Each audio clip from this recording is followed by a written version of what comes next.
Hey pups, RP here. I feel like this video is going to be a short one, but I just want to get this straight to the point. We all know writing characters is pretty hard, but wanting your character to have a sexuality is all fine and dandy. But if you make their sexuality their only trait to the point where it's quite literally the only remotely thing about them that suddenly makes their sexuality a character trait, there's a major issue with your OC here. Now, you wouldn't want to make the character's heterosexuality the legit only character trait in the world, to the point where it's almost like they're a sexual predator, right? No. Exactly. The same can be said for LGBT plus OCs. Writing LGBT plus characters can be pretty tricky, even for beginners in the art world, who start out creating a character that's either gay, trans, etc. Now, me personally, I do have plenty of characters who have different sexualities.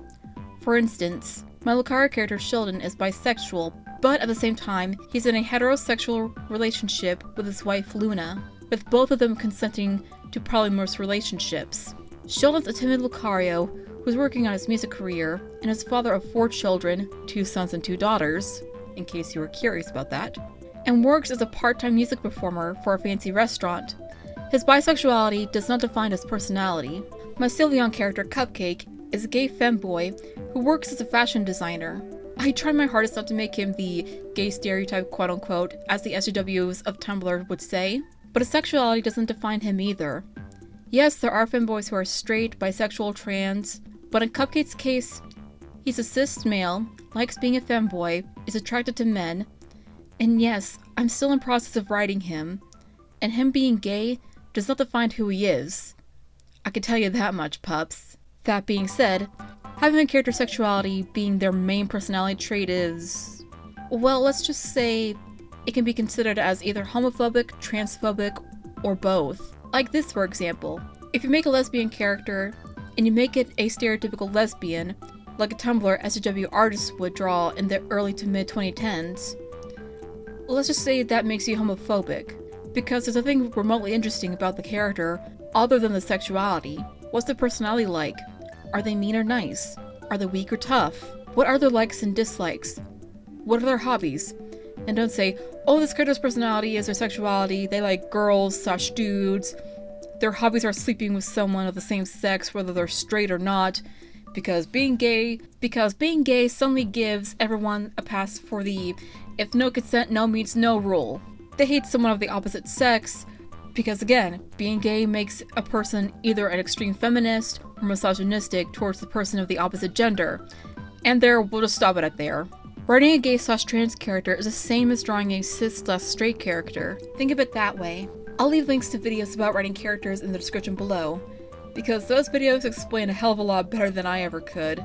Nor do I want to make this video any longer than it's probably already gonna be now at this point.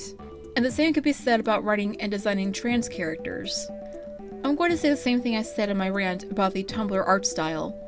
Writing and drawing a trans male character as a female and making them extremely feminine, or writing and drawing a trans female character as a male and making them extremely masculine, is pretty transphobic in all the wrong ways. An example on how to write and design a transgender character is like this. My bunny persona Mandy. She's a 24-year-old rabbit who works part-time at Hot Topic in a local shopping mall. She's friends with Zorro, another persona of mine. Her favorite things are playing video games and binge-watching Project Runway, along with cosplaying and designing costumes for cosplayers around the world. She's also trans female. That's the trick to writing and designing a transgender character, by making them look as if they were cisgender when they're actually transgender. It's similar to how transgenders are IRL. I know some of them don't fully transition, but they just enjoy dressing as the opposite gender. That's completely different from cross-dressers. Or at least I think it is. Correct me if I'm wrong in the comments, I don't mean to come off as transphobic. I'm just really confused on cross-dressers and all that. I'm very sorry. Please don't cover my head.